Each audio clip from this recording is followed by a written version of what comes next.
এই শাহিন জি, আপনার সকলে কেমন আছেন? ওয়ালাইকুম আসসালাম ওয়া রাহমাতুল্লাহ। আলহামদুলিল্লাহ, জি আমরা সবাই ভালো আছি। আলহামদুলিল্লাহ। জি, আল্লাহ আলহামদুলিল্লাহ আমাকেও ভালো রেখেছেন। তো খুব বেশি ভালো না, হালকা একটু ঠান্ডা লাগছিল, তো কিছুটা কমছে আর কি। তো আজকে আমাদের সম্ভবত দ্বিতীয় পর্বের আলোচনা, শীতকালীন যে তুলনীয় যে মেডিসিন গুলো আলোচনা করব। দ্বিতীয় পর্বে দেখি আমরা কতগুলো মেডিসিন নিয়ে আলোচনা করতে পারি। তো হোমিওপ্যাথিক গুড নাইটের যারা যুক্ত হয়েছেন তাদেরকে, গুড নাইট ক্লাসে যুক্ত হয়েছেন তাদেরকে ধন্যবাদ জানাই, এবং হোমিওপ্যাথিক লাভার গ্রুপ থেকে যারা যুক্ত হয়েছেন তাদেরকে ধন্যবাদ জানাই। এবং আল্লাহ রাব্বুল আলামিনের জন্য যে আল্লাহ আমাদেরকে এই গ্রুপে সকলেই আজকে এখানে যে যুক্ত হতে পেরেছি, এই জন্য মহান রাজাধিরাজ মহান আল্লাহ রাব্বুল আলামিনের নিকট শুকরিয়া আদায় করি। সকলে বলি আলহামদুলিল্লাহ। আলহামদুলিল্লাহ। আলহামদুলিল্লাহ। তো আমরা শীতকালীন যে সমস্ত মেডিসিন সচরাচর ব্যবহার হয় সেগুলো নিয়ে আমরা আলোকপাত করতেছিলাম। তো গতদিন মনে হয় আমরা একটা ডিজিজের উপরে আলোচনা করেছি, হাঁপানির উপরে। তো হাঁপানি কিন্তু অধিক সময় দেখা যায় যে শীতকাল আসলেই হাঁপানিতে রোগীরা এত বেশি কষ্ট পায়, তো তাদেরকে দেখা যায় যে অনেকে হোমিও চিকিৎসা দিয়েও কিন্তু তাদেরকে কন্ট্রোল করতে পারতেছেন না। তো একটা পর্যায়ে তাদেরকে ইনহেলার নিতে হয়, কিন্তু ইনহেলারও কিন্তু হোমিওপ্যাথিক ওষুধের সাথে কিন্তু সাংঘর্ষিক।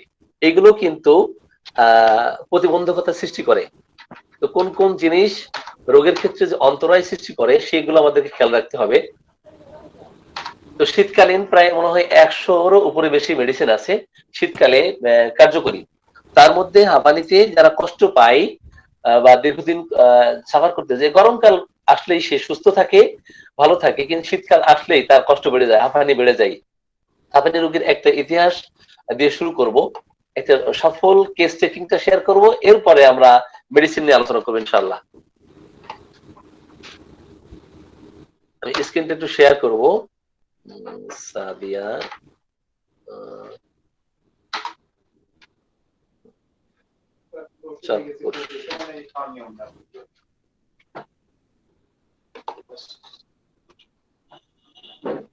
এই রোগীকে ভালো করতে আমার প্রায় 2 বছর মতো সময় লাগছে। তো টোটাল ইতিহাসটা একটু শেয়ার করি।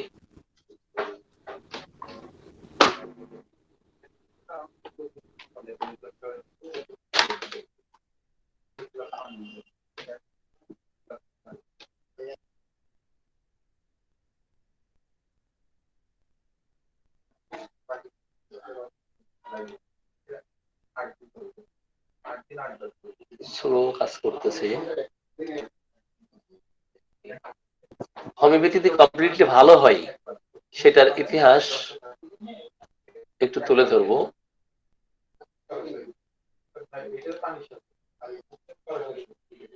Screen share.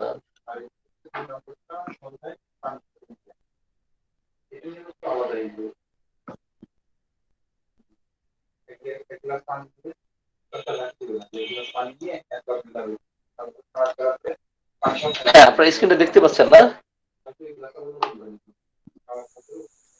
স্ক্রিনটা দেখতে পাচ্ছেন আপনারা? জি স্যার, দেখতে পাচ্ছি ক্লিয়ার স্যার। জি জি। তো হচ্ছে স্যার। ইতিহাসটা ইতিহাসটা ছিল, দেখেন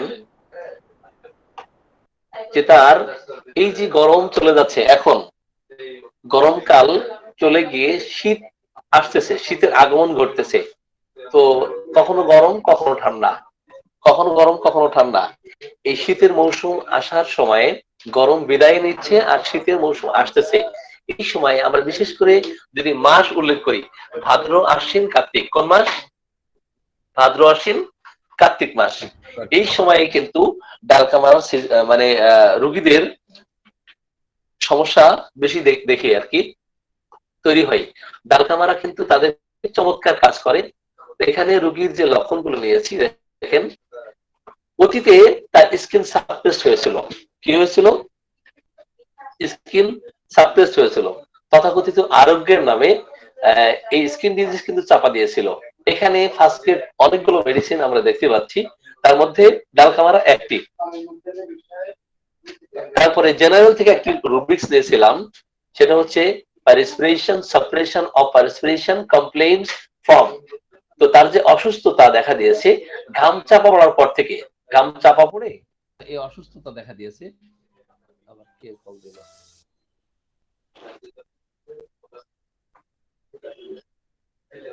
কল দিলে সমস্যা। তাহলে এখানেও দেখা যায় ডালকামারা কিন্তু ফার্স্ট গ্রেড মেডিসিন। আপনারা শুনতে পাচ্ছেন না?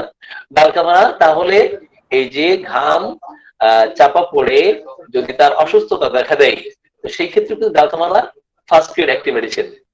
নেক্সট আরেকটি রুব্রিক নিয়েছিলাম, উনি সঙ্গী পছন্দ করতেন। আর কি পছন্দ করতেন? ফুড এন্ড ড্রিঙ্কস এসে এগস ডিজায়ার করতেন।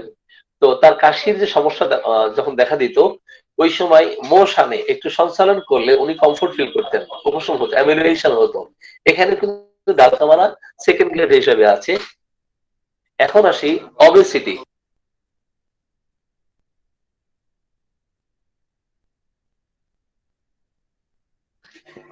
আমরা কি দেখতে পাচ্ছি? অবেসিটি। তো অনেক বেশি মোটা সোটা, ওজন প্রায় 75 কি 78 কেজি।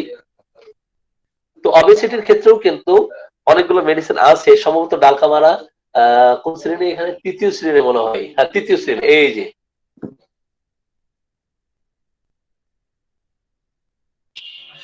ডালকামারা কিন্তু এখানে তৃতীয় শ্রেণীর অবেসিটি আমরা দেখি। তো তার কাশিটা কিসে উপশম হয়? উপশম হয় ড্রিঙ্কিং অ্যামিলিয়েশনে। এখানে যদিও ডালকামারা নাই, যদিও ডালকামারা এখানে নাই। এখন আরেকটি রুব্রিক, তার যে ঘামটা এটা প্রফিউজ হয়, প্রচুর পরিমাণে ঘাম হয়, কিন্তু এক্সপেক্টোরেশন সেলেসা একটু নির্গমন হলে একটু উপশম ফিল করতেন। এখানে ডালকামারা, এখানে ডালকামারা এখানে নাই, এখানে নাই। আসেন, তার কফটা লাইং এ ইয়ে হতো, অ্যামিলিয়েশন হতো। যাই হোক, এই সমস্ত লক্ষণ নিয়ে আমি কিন্তু তার সিজনের একটা ইতিহাস নিয়েছিলাম। এটা কখন শুরু হয়েছিল? শুরু হয়েছিল, আচ্ছা আমি 10 সেকেন্ডে আসতেছি। এখন অ্যাসিডিক থেকে প্রায় 80 থেকে 90% ইমপ্রুভমেন্ট ফিল করতেছি, যেটা কিন্তু আগে সে এলোপ্যাথিক ওষুধ দিয়ে ওই ইমপ্রুভমেন্টটা পান নাই। তো নাসির স্যার হয়তো জয়েন করছেন, তাহলে স্যার কথা জি, বলুন। Thank you. সেই ইতিহাস শেয়ার করলাম যে কমপ্লিটলি হাঁপানি রোগী কিন্তু হোমিওপ্যাথিতে ভালো হওয়া সম্ভব। আদারওয়াইজ দেখা যাচ্ছে যে অ্যালোপ্যাথিতে এটা কিন্তু আপনার ভালো হওয়ার কোনো মেডিসিন নাই, আজীবন এইভাবে ওষুধ খেয়ে যেতে হয়। এনিওয়ে, এখন এই যে হাঁপানির পিছনে যে সমস্ত মাইজমেটিক যে ব্যারিয়ার কাজ করে, তো সেটা কিন্তু আমাদেরকে একটু জানা দরকার। সাইকোটিক মায়াজম সবচেয়ে বেশি কাজ করে।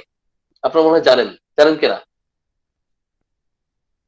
সাইকোটিক মায়াজম সবচেয়ে বেশি প্রতিবন্ধকতা সৃষ্টি করে। তো এখন আমরা যদি সাইকোটিক মায়াজম সম্বন্ধে একটু চিন্তা করি, তো এরা কিন্তু দেখা যায় যে অত্যন্ত হিংসুটে টাইপের হবে। কেমন হবে? অত্যন্ত হিংসুটে টাইপের হবে।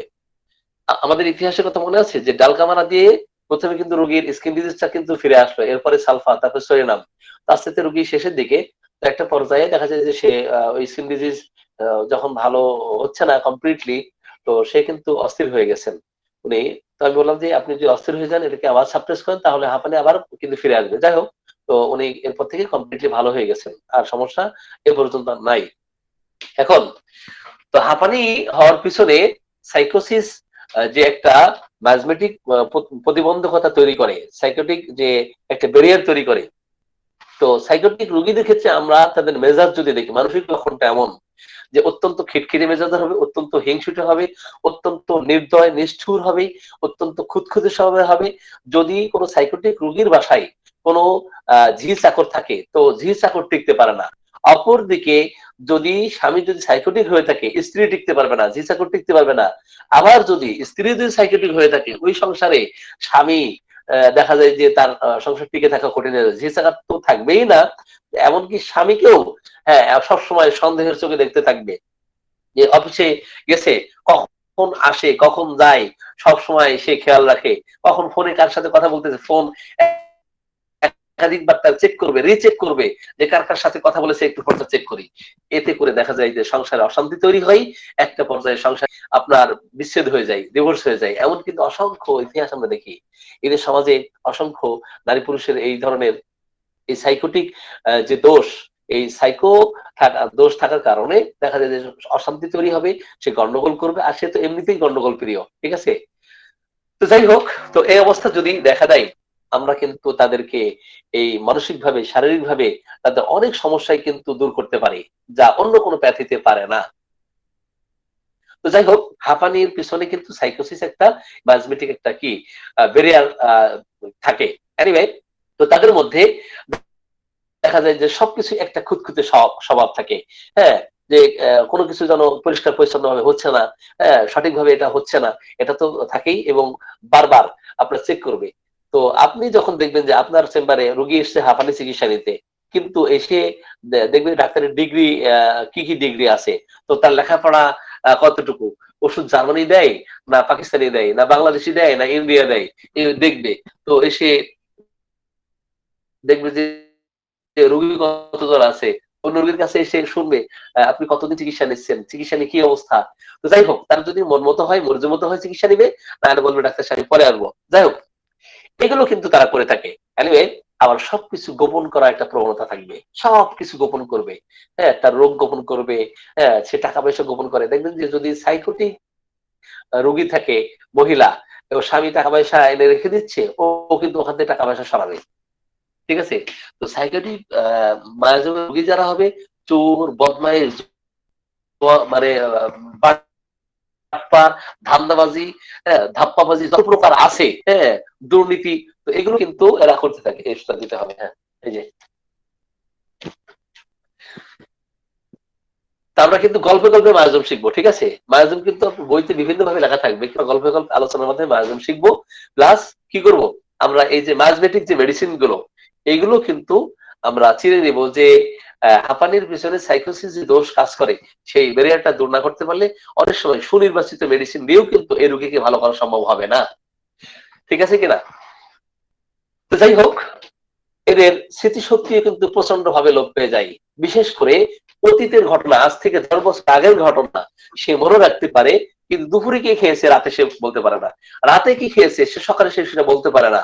তো এগুলো কিন্তু আমরা দেখতে পারি। অতীতে তাকে আপনি কষ্ট দিয়েছেন, সে কিন্তু এটা ভুলবে না, মনে রাখবে, অত্যন্ত সুচিবাহীগ্রস্ত হয়। তো আপনি ঝিসাকর দিয়ে কাজ করাচ্ছেন, তো সে বলবে যে এটা এটা পরিষ্কার হয় নাই, তাড়াতাড়ি এটা পরিষ্কার করো। এমনকি বাথরুমে গিয়ে পরিষ্কার পরিচ্ছন্ন হয় নাই, এর ফলে সে নিজে নিজে ঘষা মাজা করতে থাকবে। স্ত্রী এত সুন্দর করে রান্না করে দিয়েছে, তার দোষ ধরবে। তো সুচিবাহীগ্রস্ত ভাব তো থাকবেই। আর নিজের শরীরটাকে সে মনে করে অশরীরী কোনো শক্তি, কোনো অশুভ শক্তি তার উপর ভর করছে। হ্যাঁ, এটা কিন্তু আমরা সাইকোটিক মানসিক রোগীদের ক্ষেত্রে আমরা পাই। অনুরূপভাবে আমরা এখানে কিছু মেডিসিনের কথা আলোচনা করব। বিশেষ করে আপনার কি থুজা, মেডোনিয়াম, রেকটনসাল, আর্সেনিক, এই 4টা মেডিসিনের যে রিলেশনশিপ আছে, এই 4টা মেডিসিন নিয়ে আজকে আলোচনা করার চেষ্টা করবো ইনশাআল্লাহ। তো এদের কিন্তু দেখা যায় সাইকোটিক রোগীদের ক্ষেত্রে নতুন নতুন জিনিস কিন্তু এরা কি আপনার ভালো, মানে ভালো লাগে না। এরা কথা বলতে গিয়ে খেই হারিয়ে ফেলে, কথা বলতে গিয়ে শব্দ খুঁজে পায় না, কথা বলতে গিয়ে আমতা আমতা করে। কিন্তু যদি সে শরিক হয়, অনল বর্ষী বক্তা হবে, তার মুখে কোনো কথার বা কি মানে কথা বাঁধবে না। মনে হচ্ছে কথা কথা দিয়ে মানে খই ফুটতেছে, মুখ দিয়ে তার খই ফুটতেছে, ঠিক আছে। এমন অবস্থা দেখা দিবে। যারা দেখবেন যে খুব ভালো কথা বলতে পারে, এরা কিন্তু শরিক। তারা কথা বলতে গিয়ে কি আটকিয়ে যায়, কথা বলতে গিয়ে খেয়ে হারিয়ে ফেলে, শব্দ হারিয়ে ফেলে, লাইন হারিয়ে ফেলে, এরা সাইকোটিক। আর সাইকো আপনার সিফিলিটিক হবে যে যারা একেবারেই কি করতে পারে না, মানে চুপচাপ বসে থাকে, একটু স্থূল বুদ্ধি, তো চুপচাপ বসে থাকে। কিন্তু খুন করার ক্ষেত্রে এর অবস্থান, পৃথিবীতে যত অঘটন ঘটে দেখবেন যে এইসব সিফিলিটিক পেশেন্টদের দ্বারাই ঘটে থাকে। এনিওয়ে, ওইদিকে আমি না যাই। আবার সাইকোটিক রোগীদের মধ্যে একটা প্রতারণা করার একটা প্রবণতা থাকবে, ভান করে। এখন সে একটু হয়তো হাঁপানিতে সাফার করতেছে, তো ভান করে, এতটা কষ্টদায়ক না, হাঁপানিতে এতটা বেশি কষ্ট পাচ্ছে না, কিন্তু স্বামী অফিস থেকে এসেছে, তো স্ত্রী যদি এই ধরনের সাইকোটিক রোগী হয়ে থাকে, হাঁপানিতে কষ্ট পাচ্ছে, সে ভান ধরে, হায় রে মরে গেলাম, কি হলো আমার, তাড়াতাড়ি ডাক্তারের কাছে করতে হবে, হ্যাঁ ওষুধ আসো, এটা করো। তো ভান ধরে যেন তার কাজকর্মগুলো করে দেয়। হ্যাঁ, এটাও কিন্তু অনেক রোগীদের ক্ষেত্রে আমরা দেখি। ভান ধরে অসুস্থতা দেখায় না, ভান ধরে অসুস্থতা দেখায় কিনা, দেখাই। তো এরা কিন্তু সব সাইকো। জি স্যার, দেখায়। হ্যাঁ হ্যাঁ, তো অনেকে আপনারা আছে। দেখবেন ওয়া করতে থাকে, মানে পান ধরে ধরে বেশি বেশি করে। Thank you. হ্যাঁ, ও আ করে মানে কষ্ট যত না তার চেয়ে বেশি প্রকাশ করে, যে আ হোকের কাতরানি, কোকানি, এইভাবে করতে থাকে কোথায় আর কি। যাই হোক, তো এদের যদি আমরা সার্বজনীন লক্ষণের কথা চিন্তা করি, তো অতীতে গনোরিয়া স্যাপ চাপা পড়েছে, তো এতে করে তার মানসিক পরিবর্তন দেখা দিবে, তার শারীরিক পরিবর্তন দেখা দিবে। এই গনোরিয়া স্যাপ চাপা পড়ে তার হয়তো হাঁপানি দেখা দিয়েছে, অথবা গনোরিয়া স্যাপ চাপা পড়ে তার বাতের সমস্যা দেখা দিয়েছে, গনোরিয়া স্যাপ চাপা পড়ে তার আসিল দেখা দিয়েছে, অথবা কোথাও কোনো টিউমার দেখা দিয়েছে। এই সমস্ত যদি কোনো ক্ষেত্র পাই, তাহলে অবশ্যই এই পূর্বের সেরাপ ফিরে না আসা পর্যন্ত সে হাঁপানি থেকেও মুক্তি পাবে না, সে এই আসিল থেকেও মুক্তি পাবে না, এই বাত থেকেও মুক্তি পাবে না। আবার দেখা যায় এদেরকে বলা হয় যে সাইকোসিসকে বলা হয়েছে কি জীবন্ত ব্যারোমিটার, তাই না? তার মানে ঝড় বৃষ্টি যদি একটু দেখা দেয়, কারণ এই হাঁপানি কিন্তু ঝড় বৃষ্টির সাথে সম্পর্ক আছে। কারো ক্ষেত্রে একটু বৃষ্টি হলেই তার শ্বাসকষ্ট বেড়ে যায়, একটু আবহাওয়ার পরিবর্তন হলেই চেঞ্জ যদি হয় ওয়েদার, সেই ক্ষেত্রে সে অসুস্থ হয়ে যায়। এই যে বারবার যে পরিবর্তন হচ্ছে, তো এটাও কিন্তু আপনার কিন্তু সিজন চেঞ্জ হচ্ছে, এটা কিন্তু সাইকোসিসের মধ্যে পড়ে, আবার অন্য মায়াজের মধ্যেও পড়তে পারে। তো যাই হোক, তো সাইকোসিসের রোগীদের ক্ষেত্রে আমরা দেখি যে ঝড় বৃষ্টি, হ্যাঁ, দেখা দিলে এদের রোগ বৃদ্ধি পায় এবং প্রচন্ড ভয় পায়, এবং সে আগে থেকে একটু জাজ করতে পারে, আজ করতে পারে যে মনে হয় এখন বৃষ্টি হবে, এখন মেঘ হবে, হ্যাঁ, এখন বিদ্যুৎ চমকাবে, এটা কিন্তু বুঝতে পারে। আবার দেখা যায় একটু মুভমেন্ট করতেছে, সকল কষ্টের উপশম হচ্ছে, সেটা ব্যথা বেদনা হোক, একটু হাঁপানি হোক, তো এগুলো থেকে তার পাই, একটু সাময়িকভাবে একটু কমফোর্ট ফিল করে।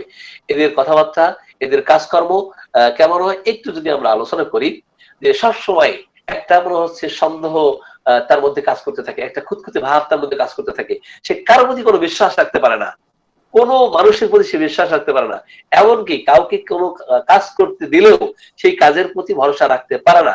মনে হয় এটা ঠিক মতো করে নাই, এটা মনে হয় এলোমেলো ভাবে করে এসছে, কোথাও যেন অপরিষ্কার হয়ে গেল, অপরিষ্কার হয়ে গেল। চিকিৎসক কি বুঝে ওষুধ দিচ্ছে না না বুঝে ওষুধ দিচ্ছে? আমার আজকে অবশ্য ঠান্ডা লাগার কারণে বেশি কথা বলতেও কষ্ট হচ্ছে। তো এখন যাই হোক, তো চিকিৎসক বুঝে ওষুধ দিল না না বুঝে ওষুধ দিল, এটা কিন্তু আমরা সাইকোটিক রোগীদের ক্ষেত্রে আমরা দেখতে পারি।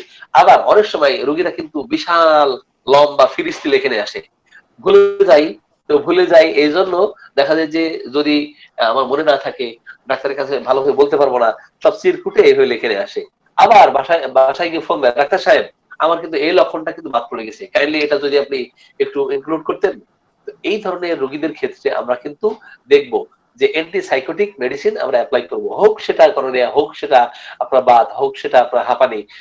এখন এই যে আপনার কি করোনা ভাইরাসের জন্য অনেকে ভ্যাকসিন নিচ্ছেন, এই ভ্যাকসিন নেওয়ার ফলেও কিন্তু দেখা যায় অনেকে হাঁপানি রোগীতে পরিণত হচ্ছে, হাঁপানি তাদের দেখা দিচ্ছে। তো এই যে আপনার হাঁপানিতে শুধু গনোরিয়া সিরাপ চাপা পড়ে যে হাঁপানিতে আক্রান্ত হবে এমন নয়।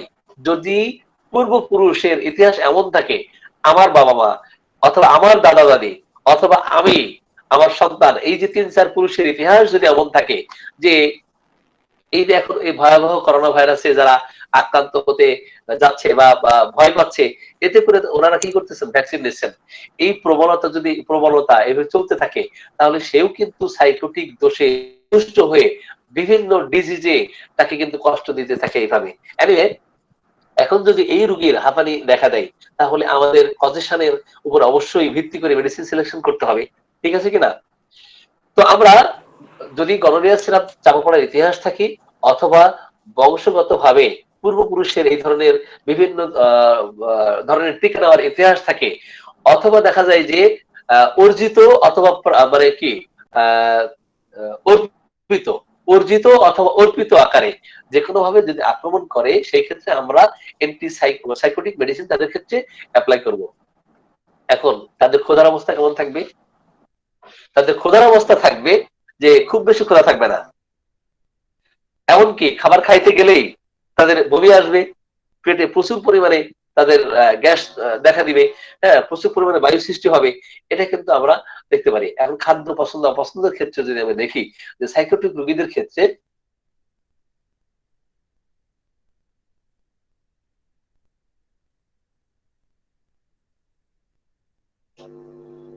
তো সাইকোটিক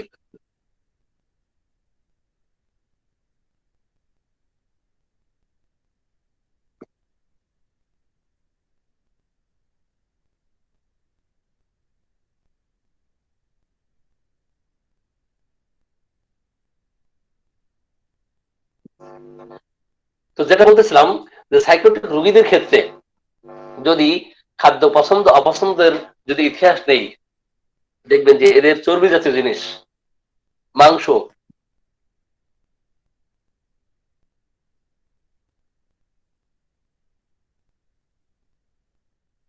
আজকে আমার আলোচনা করাটা কঠিন হয়ে যাচ্ছে। যাই হোক, তো নারকেল, সুপারি, মিষ্টি, ঝাল, হ্যাঁ এগুলো পছন্দ করে এবং প্রচুর পরিমাণে লবণ খাওয়ার তাদের ইচ্ছা থাকে। স্যার আবার কাজটা দেখা হলে যায়, স্যার সংক্ষিপ্ত করে দেন স্যার। জি আসলে না আমি না, দেখি সমস্যা নাই sir, you are doing a lot sir. সমস্যা নাই। আচ্ছা দেখি, না একটু সংক্ষিপ্ত করেন স্যার আজকে।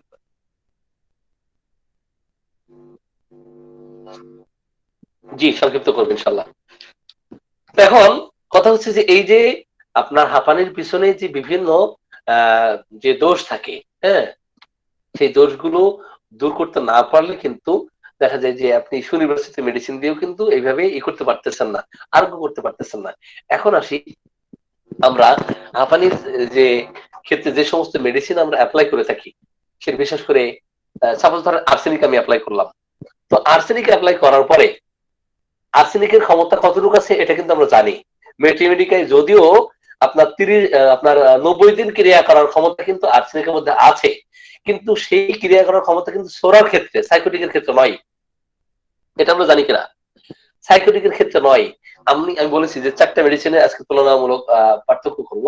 একটা আর্সেনিক, একটা হলো থোজা, ন্যাট্টামসাপ, মেডোনিলাম।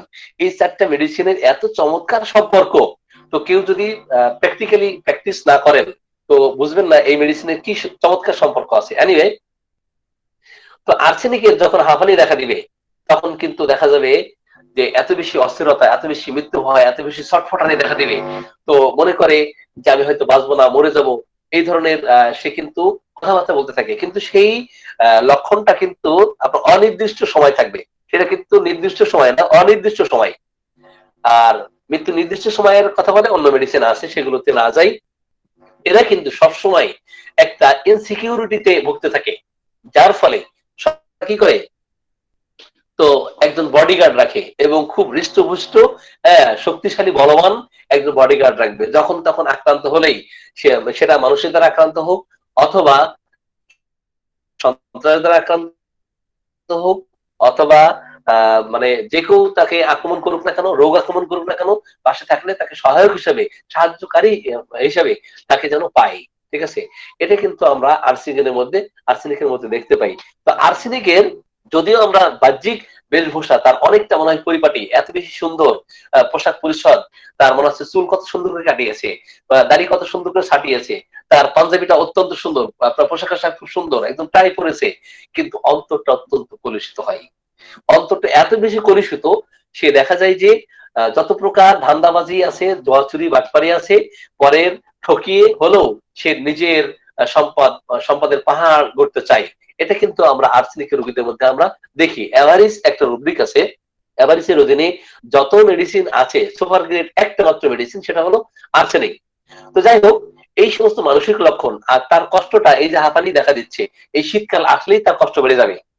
এই শীতকাল আসতেছে, সিজন চেঞ্জ হচ্ছে, শীতকাল আসতেছে, তার কষ্ট বেড়ে যাবে। এবং যখনই কষ্ট বাড়বে তার মধ্যে সে ঠান্ডা সহ্য করতে পারছে না। শুধুমাত্র আর্সেনিক রোগীকে মাথায় ঠান্ডা চাই, তাও সেটা মাথা ব্যথার ক্ষেত্রে, আর সকল ক্ষেত্রে সে গরম চাই। তো এদের মধ্যে দেখি রোগ লক্ষণ আপনার 12টা, বেলা 12টা অথবা 1টার দিকে তার কষ্ট বাড়বে, আবার রাত 12টা 1টার দিকে তাদের কষ্ট বাড়বে। তো এরা সবসময় সঙ্গী পছন্দ করবে এরা।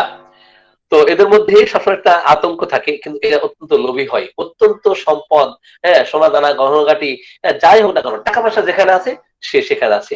এরা যদিও ফ্যাস্টিডিয়াস, কিন্তু মনের মধ্যে তার ফ্যাস্টিডিয়াসনেস নাই, মনের মধ্যে তার ফ্যাস্টিডিয়াসনেস নাই। বাহিরে সে মানে ফিটফাট আর ভিতরে সদরঘাট। ঠিক আছে, তো তো এই মানুষটার সাথে চলাফেরা না করলে, উঠা বসা না করলে বোঝা যাবে না সে কেমন। এনিওয়ে, কিন্তু তার মধ্যে সবসময় একটা অস্থিরতা কাজ করতে থাকে। এই অস্থিরতা কি ধরনের অস্থিরতা? মানসিক অস্থিরতা। এটা কিন্তু শারীরিক অস্থিরতা কম থাকে, কিন্তু মানসিক অস্থিরতা আর্সেনিকের খুব বেশি থাকে। যদি তার পাতলা পায়খানা 2 বার আর 2 বার বমি হয়, এত বেশি নার্ভাস হয়ে যায়, এত বেশি দুর্বল হয়ে যায়, উইক হয়ে যায়, তো এরা কিন্তু আর নড়াচড়া করতে পারে না। তো এখন এই সমস্ত লক্ষণ যদি পায়, আর ওই সাথে তার শীতকাল আসলেই প্রতি শীতেই তার হাঁপানি বাড়তেছে, দেখেন আর্সেনিক এমন একটা মেডিসিন, প্রতি সিজনে যদি তার হাঁপানি দেখা দেয়, বিশেষ করে শীতকালে, তো অথবা এই যে পিরিয়ডিসিটি মেনটেন করেই কিন্তু রোগ লক্ষণ যদি দেখা দেয়, তো মনে হচ্ছে তার 1 সপ্তাহ অন্তর, 15 দিন অন্তর, 1 মাস অন্তর, 6 মাস অন্তর, 1 বছর অন্তর তার রোগ লক্ষণ এইভাবে যদি ফিরে ফিরে আসে, নির্দিষ্ট সময় পরে তার রোগ লক্ষণ দেখা দিয়েছে, সেই ক্ষেত্রে আমরা আর্সেনিকের কথা চিন্তা করব। আর্সেনিকের রোগী শীতকাতর হয়ে থাকে, এরা কিন্তু একা থাকতে প্রচন্ড ভয় পায়। এদের মধ্যে আবার মৃত্যু ভয় প্রচন্ড থাকবে, একটা হতাশা থাকবে, বিশেষ করে আবার মানে পোভার্টির একটা ভয় থাকবে, দারিদ্র্যের ভয় থাকবে। আবার আরেকটা ভয় আছে, ডাকাতের ভয় আছে।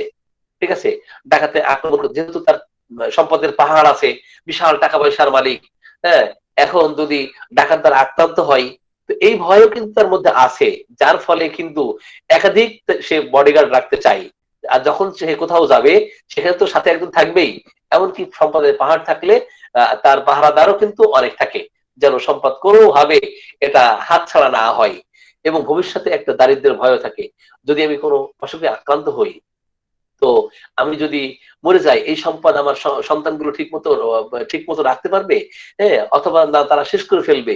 আমি অসুস্থ হয়ে গেলে তো টাকা পয়সা তো অনেক বেশিটা, এমন একটা কঠিন ব্যাধিতে আক্রান্ত, আমি ধরেন সাপোজ ক্যান্সার অথবা দুরারোগ্য একটা কোনো ব্যাধিতে উনি আক্রান্ত হয়েছেন, তখন মনে করি এত টাকা পয়সা খরচ করলে তো আমি তো গরিব হয়ে যাবো। এই ফেয়ার অফ পভার্টি, এর ফলে আমরা দেখতে পারি এদের মধ্যে অ্যাংজাইটি প্রচন্ড মাত্রায় কাজ করবে। এই অ্যাংজাইটি বিশেষ করে বেলা 12টা থেকে 3টার মধ্যে দেখা দিবে, হ্যাঁ, অথবা আপনার রাতের বেলায় 12টা-1টা এর মধ্যে দেখা দিবে। কখনো কখনো তাদের মধ্যে একটা কি থাকে, মানে সুইসাইডের একটা টেন্ডেন্সি দেখা দেয়, কিন্তু সেটা কি ভয় পাই। এই সমস্ত লক্ষণ যদি পাই, আমরা কি করব? আর্সেনিকের কথা চিন্তা করব। কিন্তু হাঁপানি কি করলে উপশম হয়, এটা কি বলতে পারবেন? তার যখন হাঁপানি দেখা দেয়, কি করলে সে কমফোর্ট ফিল করে? বসলে স্যার, সামনের দিকে ঝুঁকে বসলে স্যার। সিটিং এ সামনের দিকে ঝুঁকে বসলে। ইয়েস, সিটিং অ্যামিলিউরেশন হয়। সামনের দিকে ঝুঁকে বসলে। যে সিটিং এ অ্যামিলিউরেশন হয়, তো সে একেবারেই শয়ন করতে পারে না, সে কিন্তু একেবারেই শয়ন করতে পারে না, যার ফলে সে উঠে বসে। ঠিক আছে, তো যখনই সে শয়ন করে চিত হয়ে, তখনই তার কষ্ট মনে হচ্ছে, তার হাঁপানি বেড়ে যায়। যখনই একটু উঠে বসে, তো তখন একটু সে কমফোর্ট ফিল করে। আর যখন তার হাঁপানি দেখা দেবে, এত বেশি উৎকণ্ঠা থাকবে। আর আর কিছু সময় বলতে পারবেন? নড়াচড়া। আর কিছু স্যার, সময় এরা বসে কিন্তু এরা ইরেক্ট, সোজা হয়ে বসে। আর কি করলে আক্রান্ত পাশে শুইলে স্যার, আক্রান্ত পাশে না, ওইটা না, গরম পানি পান করলে। এটা কেন বলতেছেন না? মাথায় শুধু সে ঠান্ডা চাই, মাথা ব্যথার ক্ষেত্রে, তো ওই সময় গরম পানি চাই, হ্যাঁ, কিন্তু ঠান্ডা পানি দিলে তার কষ্ট আরো বেড়ে যাবে প্রচন্ড, সেটা পেট ব্যথা হোক, পেট জ্বালা হোক। ঠান্ডা পানি যদিও মনে করে যে আমি পেট জ্বালা করতেছে, ঠান্ডা পানি খাই, ঠান্ডা পানি খাইলে একটু কমফোর্ট ফিল করবো, কিন্তু ঠান্ডা পানি যেই দেওয়া হয় তার কষ্ট আরো বেড়ে যায়।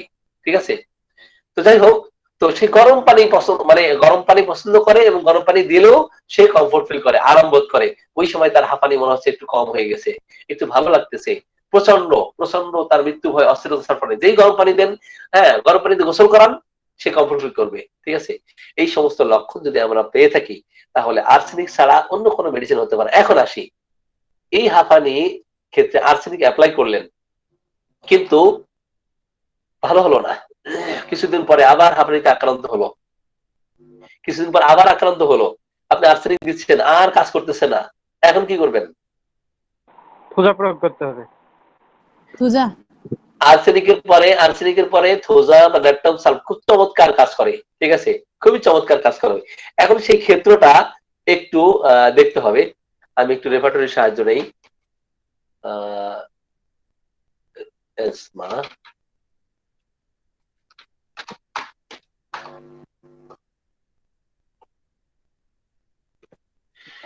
তো ন্যাট্রাম সালভো কিন্তু আপনার হাঁপানির জন্য খুবই চমৎকার একটা মেডিসিন। এখন থুজার ক্ষেত্রে কখন তৈরি হবে, ন্যাট্রাম সালভোর ক্ষেত্রে কখন তৈরি হবে এবং মেডোনিয়ামের ক্ষেত্রে কখন তৈরি হবে সেটা একটু খেয়াল করতে হবে আমাদের।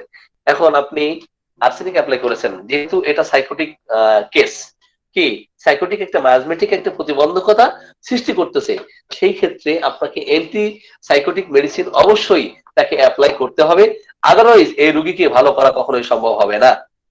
এখন থুজার যদি চিত্রটা তৈরি হয় আপনার আর্সেনিক অ্যাপ্লাই করার পরে, তো সেটা এমন সে কিন্তু দেখা যায় যে আপনার এই যে মায়াজম আলোচনার ক্ষেত্রে আমরা কিন্তু অলরেডি কিছু কিছু লক্ষণ পেয়েছি।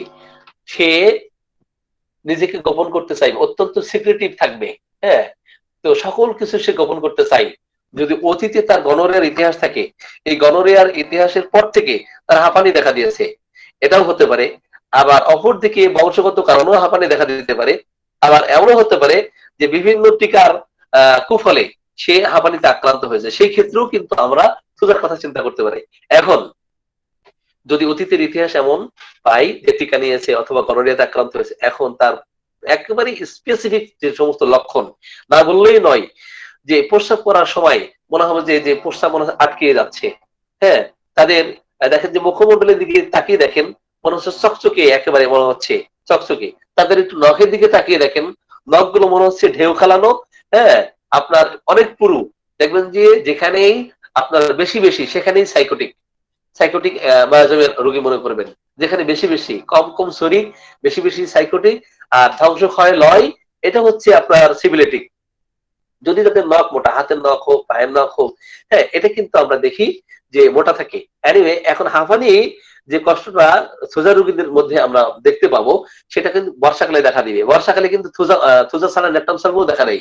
তাহলে পার্থক্য কিভাবে করব? আসেন পার্থক্য করব এইভাবে, যে বর্ষাকালে আপনার হাঁপানি দেখা দিবে, বিশেষ করে কখন? শেষটাতে। কখন? পূজা দেবে 3-5 সময়। হ্যাঁ হ্যাঁ, বর্ষাকালে যদিও তার হাঁপানি দেখা দিবে, কিন্তু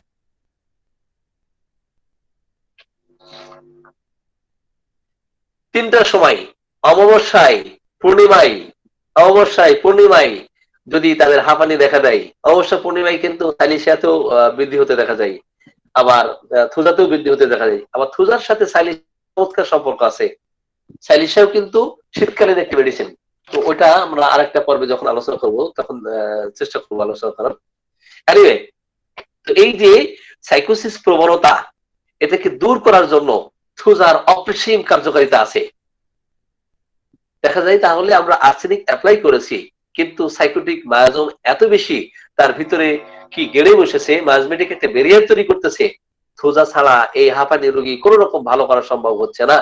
তো তাদের যে বাহ্যিক যে মুখের যে কি অবয়ব, এটা দেখলেও আপনি বুঝতে পারবেন। কিন্তু থুজার ক্ষেত্রে আবার অমসৃণ যে ঢেউ খালানো নখও থাকে, তাদের নখগুলো দেখা যাবে অমসৃণ এবং মনে হচ্ছে ঢেউ খালানো, হ্যাঁ, মোটা এবং এবড়ো থেবড়ো। তাদের শরীরটাও কিন্তু এবড়ো থেবড়ো। দেখবেন যারা সাইকোটিকের রোগী, এরা কিন্তু মানে ভালো গঠনের হয় না, অসম গঠনের হয়। পেট মোটা, মাথা মোটা, অঙ্গ প্রত্যঙ্গ, হ্যাঁ, দেখা যায় যে একটার সাথে আরেকটার কোনো সামঞ্জস্য নাই। তো এটা কিন্তু আমরা সাইকোটিক রোগীদের ক্ষেত্রে আমরা দেখতে পাই। আবার যদি দেখা যায় যে এই থুজা আপনি অ্যাপ্লাই করেছেন, থুজা অ্যাপ্লাই করে তার কিছু লক্ষণ ভালো দিকে যাচ্ছে, হ্যাঁ, কিন্তু কমপ্লিটলি ভালো হচ্ছে না, সেই ক্ষেত্রে কখনো ন্যাট্রাম সালভের সাহায্য নেওয়ার প্রয়োজন হতে পারে, আবার কখনো মেডোনিয়ামের সাহায্যের প্রয়োজন হতে পারে। এখন হাঁপানিতে যে কষ্ট পাচ্ছে, তো হাঁপানি রোগীদের ইতিহাস যদি আপনি নেন, বংশগত ইতিহাস, পিতামাতার যদি ইতিহাস নেন, যে বংশে তাদের সাইকোসিসে আক্রান্ত, সাইকোটিক একটা প্রতিবন্ধকতা বংশে তার আছে কিনা, অথবা নিজের জীবনে সে অর্জন করেছে, এই দোষটা সে অর্জন করেছে, এই ধরনের ইতিহাস আছে কিনা, যেটা আমি আগেই বলেছি যে হয়তো সে ইনজেকশন দিয়েছে, অথবা করোনারি সাপ্রেস করেছে, অথবা দেখা যায় যে তার পূর্বপুরুষের থেকে সে দোষটা পেয়েছে, অর্জিত অথবা পিতামাতার এই যে সাইকোসিস দোষে সন্তান জন্ম নেওয়ার পরেই যদি হাঁপানিতে আক্রান্ত হয়, তো থুজার রোগী দেখা যায় যে আপনার ঠান্ডায় কষ্ট পাচ্ছে, রাত্রে বিশেষ করে শেষ রাতে তার কষ্ট হচ্ছে, একটু আর্দ্র আবহাওয়া তেই সে হাঁপানিতে কষ্ট পাচ্ছে, এইভাবে অথবা শীতের সময় বিশেষ করে কুয়াশাচ্ছন্ন অবস্থায়। শুধু শীত কিন্তু দুই ধরনের হতে পারে, আপনার শুষ্ক ঠান্ডা হতে পারে শীতের, আবার কুয়াশাচ্ছন্ন ঠান্ডা হতে পারে। তো যখন কুয়াশাচ্ছন্ন অবস্থা থাকে তখন কিন্তু থুজা রোগীদের কষ্ট বেশি দেখা দেবে, যেহেতু সে সাইকোটিক এবং এই মেডিসিন গুলোকে বলা হয়েছে একটা কনস্টিটিউশনের মেডিসিন। কি কনস্টিটিউশন যেন বলে? হাইড্রোজেনয়েড। ইয়েস, হাইড্রোজেনয়েড। তো কথা হলো যে যারা হাইড্রোজেনয়েড হবে, জল জলীয় স্থান সকল প্রকার, দেখেন পানি যেখানে আছে সেখানে তার কষ্ট বেড়ে যাবে। তো শীতকাল আসলেই যে থোজা হবে এমন না। তো দেখা যায় শুষ্ক ঠান্ডায় একরকম মেডিসিন হয়, আর ভিজা ঠান্ডায় কিন্তু আরেক রকম। যদি আপনার কুয়াশাচ্ছন্ন আবহাওয়া থাকে, তো কুয়াশাচ্ছন্ন আবহাওয়া থাকলে সেই ক্ষেত্রে হাঁপানিতে কষ্ট পাইলে আমরা থোজার কথা চিন্তা করতে পারি।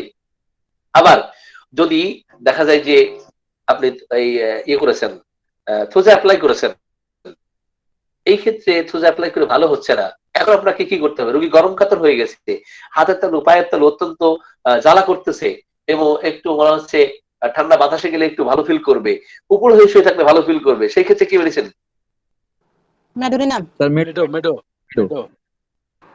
মিডোরিন।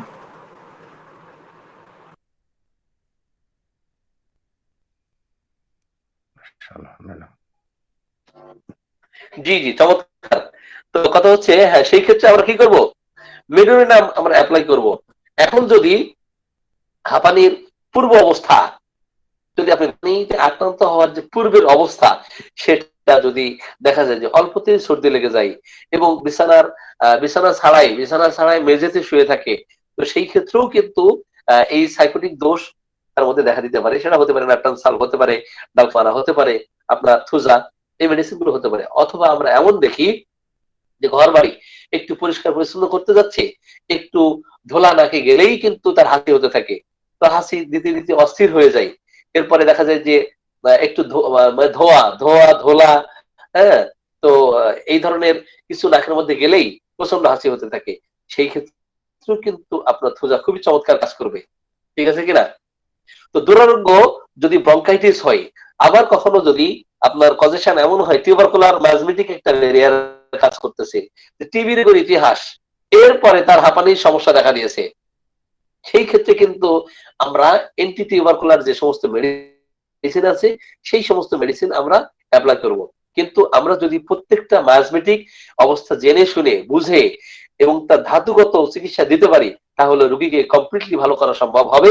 আদারওয়াইজ তাদের থেকে মানে কি, মানে এই হোমিও ওষুধ দিয়ে আরোগ্য আশা করাটা একেবারেই বোকামির পরিচয় দেওয়া হবে। এই জন্য প্রত্যেকবার আমি ডাক্তার সম্ভবত ন্যাশের একটা ইতিহাস দেখেছি যে উনি বলেছেন প্রত্যেকবার ক্রনিক ডিজিজের ক্ষেত্রে সুনির্বাচিত মেডিসিন অ্যাপ্লাই করতে হয়, আদারওয়াইজ এই রোগীকে কখনোই কিন্তু ভালো করা সম্ভব হবে না। উল্টাপাল্টা চিকিৎসা দিলেই কিন্তু রোগ এলোমেলো হয়ে যাবে, ওই রোগী আর আপনার চিকিৎসায় থাকবে না। এনিওয়ে, এখন আমরা মনে হয় ন্যাটম সার্ফেস চিত্রটা অঙ্কন করার চেষ্টা করি। সোজা কি শেষ করব? সোজা শেষ করে দিই এখানে। স্যার, জি স্যার। হ্যাঁ স্যার ধোঁয়াতে বৃদ্ধি, হাঁপানি বৃদ্ধি, এটা কি হবে? হ্যাঁ, সোজাতে হতে পারে, অন্য মেডিসিন হতে পারে। শুধু একটা লক্ষণের উপরে তো ভিত্তি করে মেডিসিন দেওয়া যাবে না। না, আপনার এটা কি টোটাল থুজার হিস্ট্রি। না? হ্যাঁ, এটা থুজাতে সোজাতে আছে। আছে, এটা সোজাতে আছে। জি জি। জি, জি। তো যাই হোক, এখন ন্যাট্রাম সালফেট রোগীদের ক্ষেত্রে আমরা, সেও কিন্তু হাইড্রোজেনাইড, কিন্তু হাইড্রোজেনাইড হলেও দেখা যায় যে সে সবসময় বিষণ্ণ বিমর্ষ, এটার মধ্যে দুইটার সংমিশ্রণ পাই। কি কি মেডিসিন আছে এর মধ্যে?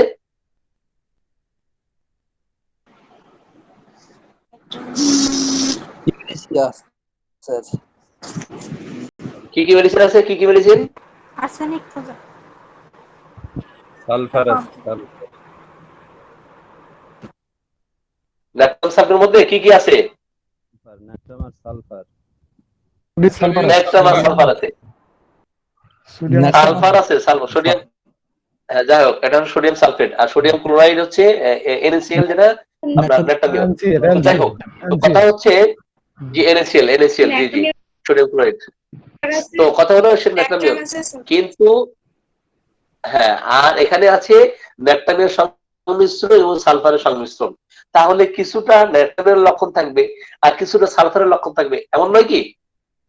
জি স্যার, জি স্যার। কিছুটা কিছুটা সালফারের জি, লক্ষণ স্যার। থাকবে, কিছুটা কিছুটা ন্যাট্রামের লক্ষণ থাকবে। এই দুই মেডিসিনের সমলক্ষণ যদি কোনো রোগীদের ক্ষেত্রে আমরা পেয়ে যাই, আমরা আসলে কিন্তু মেডিসিন মুখস্থ করে এভাবে রাখতে পারবো না। আমরা সোর্স দেখবো, এটার চিত্র কেমন, ওইটার চরিত্র কেমন, এটার চরিত্র কেমন, এইভাবে। যাই হোক, তো এরা কিন্তু অত্যন্ত কি ক্লোজ হয়, অত্যন্ত সেন্সিটিভ হয়। এদেরকে সান্ত্বনা দিতে যাচ্ছেন, রোগ বেড়ে যাচ্ছে, এদের কিন্তু প্রতি সিজনে আপনার বর্ষাকালে এদের কষ্টটা বেড়ে যায়। এটা জানেন কিনা? বর্ষাকাল আসলেই, হ্যাঁ বর্ষাকাল আসলেই তাদের কি হয়, আপনার হাঁপানি বেড়ে যাচ্ছে। ঠিক আছে? তো এই ক্ষেত্রে হাইড্রোজেন অ্যাড,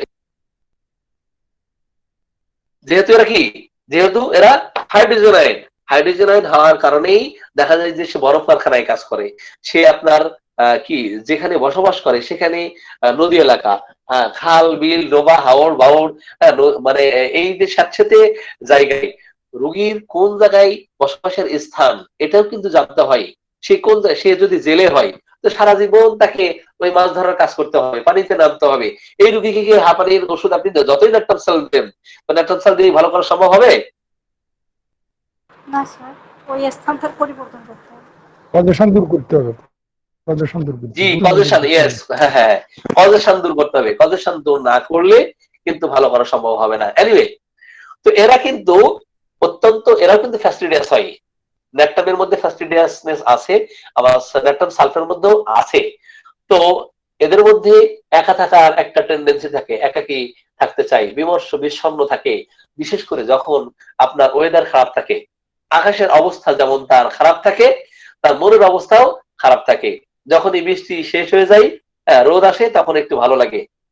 আর ন্যাট্রাম সাল কিন্তু গরম কাতর, আর থুজা হচ্ছে শীত কাতর। ঠিক আছে কিনা?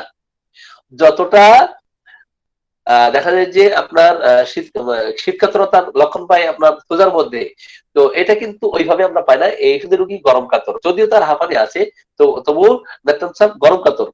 এবং দেখা যায় প্রতি বর্ষাকালে তার কষ্ট বাড়তেছে। আর সাইকোটিক দোষ দূর করতে হলে ন্যাট্রাম সাল থুজা ছাড়া আপনার অন্য মেডিসিন দিয়ে এই দোষ দূর করা সম্ভব হবে না। তো যাই হোক, তো হাঁপানি রোগীদের ক্ষেত্রে ন্যাট্রাম সালফের ক্ষেত্রটা এত বেশি ব্যাপক, এত বেশি বিস্তৃত যে আপনার একটু যদি ভেজে, একটু আপনার কি বর্ষার সিজন আসে, অথবা সে বরফ কারখানায় কাজ করতেছে, অথবা এখন একটা ঘটনা বলি যে সে একবার বরফ কারখানায় কাজ করে, আর একবার বাহিরে এসে গরমে কাজ করে, একবার গরমে কাজ করে, একবার বরফ কারখানায় কাজ করে, এরপর আস্তে আস্তে সে হাঁপানির রোগীতে পরিণত হয়ে গেছে। এই ক্ষেত্রে আপনারা কি মেডিসিন অ্যাপ্লাই করবেন? ডাল কামড়া। মাশাআল্লাহ, আপনারা তো অনেক ভালো ডাক্তার। তো যাই হোক, থুজার সাথে ন্যাট্রাম সালফের কিন্তু খুব চমৎকার সম্পর্ক আছে। এখন কখনো কখনো ন্যাট্রাম সালফের রোগী আত্মহত্যার একটা প্রবণতা তাদের মধ্যে দেখা যায়, কিন্তু ফ্যামিলির দায় দায়িত্বের কারণে সে কি করতে পারে না, আত্মহত্যা করতে পারে না। এটা থেকে সে রেস্ট্রেইন করে, বিরত থাকে। এটা কিন্তু একক লক্ষণ, একক মেডিসিন, সেটা হলো ন্যাট্রাম সালফ। এই লক্ষণ কিন্তু আর অন্য কোনো মেডিসিনে নাই। এটা জানেন কিনা? আপনারা রেপার্টরি দেখলে, কেউ যদি থাকেন রেপার্টরি দেখলে ওটা বুঝবেন। তো ফ্যামিলির দায়বদ্ধতার কারণে, দায়িত্বের কারণে সে কি করতে পারে না, আত্মহত্যা করতে পারে না। সে আত্মহত্যা করা থেকে বিরত থাকে। আর সিভিলিটি হলে করে ফেলে। আর সাইকোটিক একটু ভয় পাই, মরে গেলে কি হবে, তো এত সহায় সম্পত্তি কি খাবে, ঠিক আছে, কে দেখবে। যাই হোক, তো এরা আপনার কি করবে, একাকী থাকবে আপনার ওয়েদারে, স্যাঁতসেঁতে স্থানে। ঘর যদি স্যাঁতসেঁতে হয়, সেই ক্ষেত্রেও কিন্তু তার হাঁপানি যদি দেখা দেয়, খুব চমৎকার কাজ করবে। কিন্তু চমৎকার একটা লক্ষণ আছে, যদি ড্রাই ওয়েদার হয়, কি হয়, ড্রাই এবং কুল ওয়েদার হয়, ঠান্ডা এবং শুষ্ক ওয়েদার হয়, সেই ক্ষেত্রে ন্যাট্রাম সালফ খুব কমফোর্ট ফিল করবে। আর আরেকটা লক্ষণ আছে, সেটা হচ্ছে যদি পায়খানা হয়ে যায়, কি হয়ে যায়, পায়খানা হয়ে যায়। যেমন বৃষ্টি হওয়ার সময় তার মন খারাপ থাকে, মানে আকাশের অবস্থা খারাপ, তার মনের অবস্থা খারাপ, রোগের অবস্থাও খারাপ। এবার যখন বৃষ্টি শেষ, রোদ উঠেছে, তার মন ভালো হয়ে যাবে। অপরদিকে যখন তার পায়খানার বেগ আসে, পায়খানা হয় নাই, ঠিক আছে, কোষ্ঠবদ্ধতা অবস্থায় তার মন খারাপ থাকবে, কিন্তু পায়খানা যেই হয়ে যাবে তো তার মন ভালো হয়ে যাবে। তাহলে বৃষ্টির সাথে আর পায়খানার সাথে যদি মিলান, যে বৃষ্টি হয়ে গেল, হ্যাঁ, এরপরে আবহাওয়াটা একটা সুন্দর আবহাওয়া আসলো, সে ভালো ফিল করতেছে। অপরদিকে পায়খানা আর বেগ লাগলো, সে অনেক বিমর্ষ বিষণ্ণ হয়ে আছে, পায়খানা হয়ে গেল, সে ভালো ফিল করলো, ঠিক আছে কিনা? এই সমস্ত লক্ষণ মিলাবেন, মিলাই যদি পেয়ে যান অদ্ভুত অদ্ভুত লক্ষণ, তাহলে খুব চমৎকার কাজ করবে।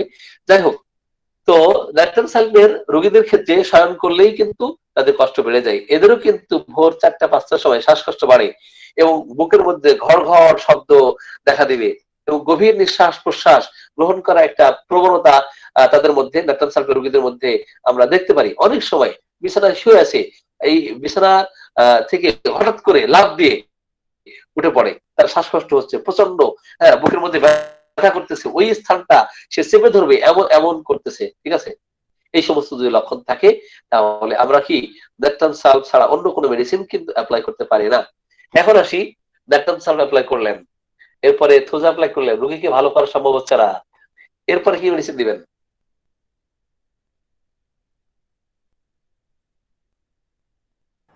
মেডোনিন আসছে স্যার।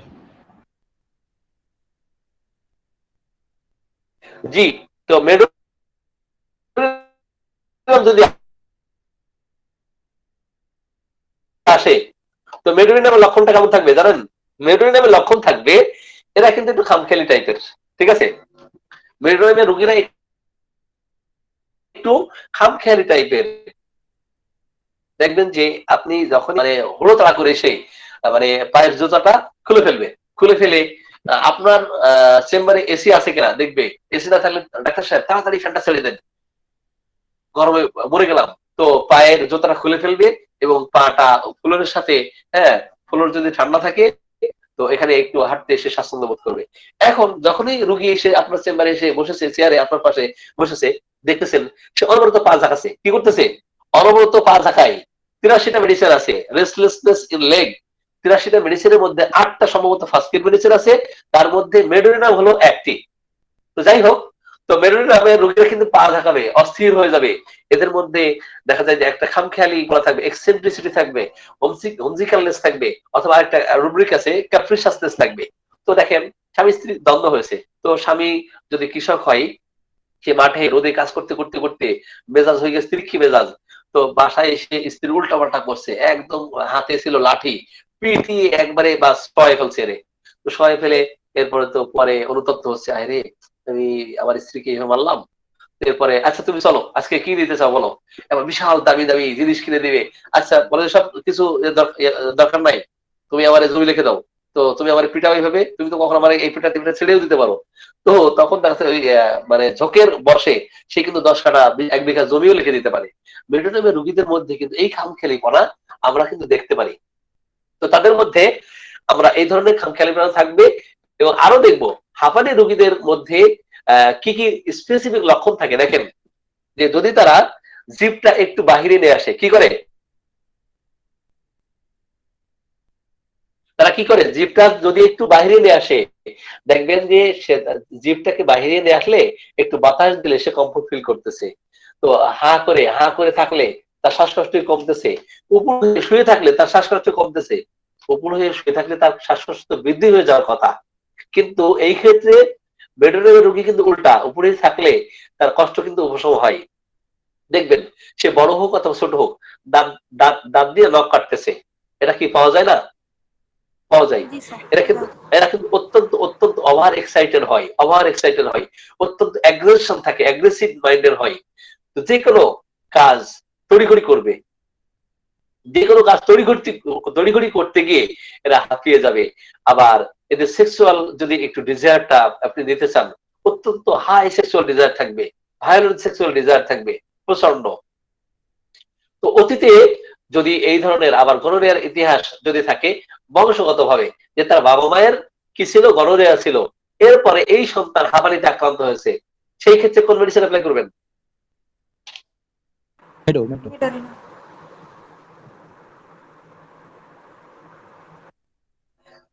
কেন থোজা দিবেন না? হ্যাঁ, বংশে যেহেতু রয়েছে সাইকোটিক থুজা অবশ্যই হতে পারে স্যার, যেহেতু ওরা গনোরিয়ার হিস্ট্রি রয়েছে। তো যাই হোক, তো আমরা অর্জিত হলে, অধিকাংশ ক্ষেত্রে আমরা স্পেসিফাই করবো না ওইভাবে, অর্জিত হলে সোজার কথা চিন্তা করব, এবং আপনার অর্পিত হলে, বংশগত ভাবে আক্রান্ত হলে, ইনহেরিটেন্স আকারে যদি হয়, সেই ক্ষেত্রে মেডোনেমের কথা চিন্তা করব। তারপরেও আমরা টোটালিটি অফ সিমটমস অনুযায়ী মেডিসিনটাকে সামনে নেব, এটা হলো আসল কথা।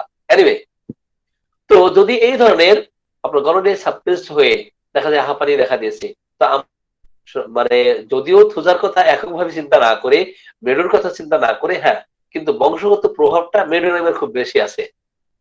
এরা অত্যন্ত, এদের মধ্যে টিমিডিটি আছে, অত্যন্ত রিজার্ভ হয়, এরা কথাবার্তা একটু কম বলে, আবার অনেক সময় কথা বলতে বলতে খেই হারিয়ে ফেলে। হ্যাঁ, তো বিশেষ করে কি যেন বলছিলাম, কি যেন করছিলাম, হ্যাঁ, কি যেন খেয়েছিলাম, এই একটা মানে দ্বিধাদ্বন্দ্ব তাদের মধ্যে থাকে, যেহেতু সাইকোটিক মেডিসিন এটা।